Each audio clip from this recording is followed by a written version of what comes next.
Campy's earned what he's getting. He did a nice job last year. He's really taken multiple next steps, not only in the position, but the leadership, the collaboration with the pitchers, just the whole shooting match. I mean, he's a high baseball IQ guy. He loves the game. He's worked at it. Is really intentional about his craft, and he's doing a really, really nice job. He's had a great offseason and a really good start to the first part of camp. It's been pretty intentional about building those relationships with those pitchers, and there's a lot of new guys this year. Why is that so important? Yeah, that pitcher-catcher relationship is huge. I mean, those are the guys that need to share brains and be able to make sure they're competing together. And part of a catcher's job is to be a steward and shepherd for his staff. And he's done a nice job, as the other catchers have. That have acclimated to the organization of creating relationships with pitchers, and really important. Everyone hears, hey Mike, everyone hears about the respect Ruben has in the game and what he does with pitching staffs, but what does he do in a broad way? And how important is it in particular with those new arms you brought in that Yankees deal and everything else going on with the rotation and the pen?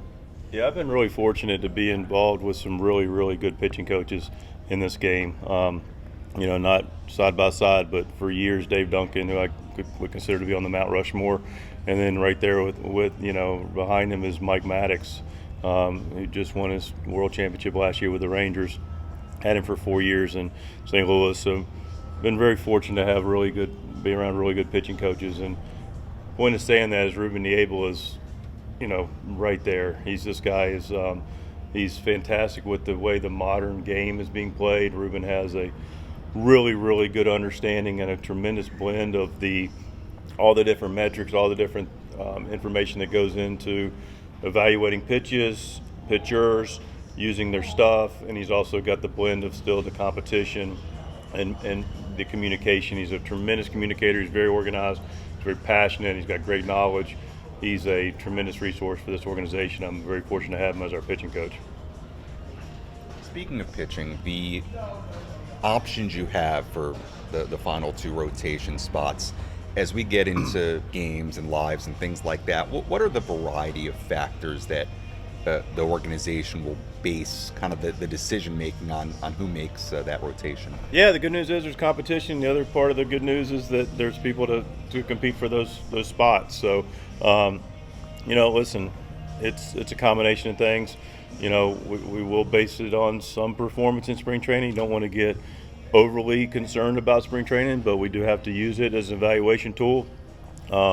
And then create the opportunities for them, and mostly they'll tell us. And my hope is that it's we got a couple of really hard decisions towards the end of camp.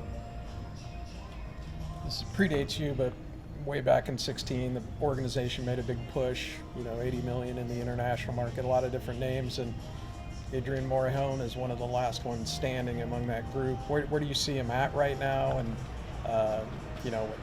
what does he have to do to kind of move forward? I think the biggest word, and it's applicable to all of them, is consistency. Adrian has had a really good offseason. He's worked hard. He's done the right things. He's been able to have some success in his off-season work and the side work. And Ruben's been complimentary of what that looks like. But really, it's about going out and being consistent with the execution of pitches. Regardless of role. I mean, he's going to be more in a little bit longer reliever role. But he's got to put it together and go out there and not be perfect, but he's got to be the best version of himself consistently.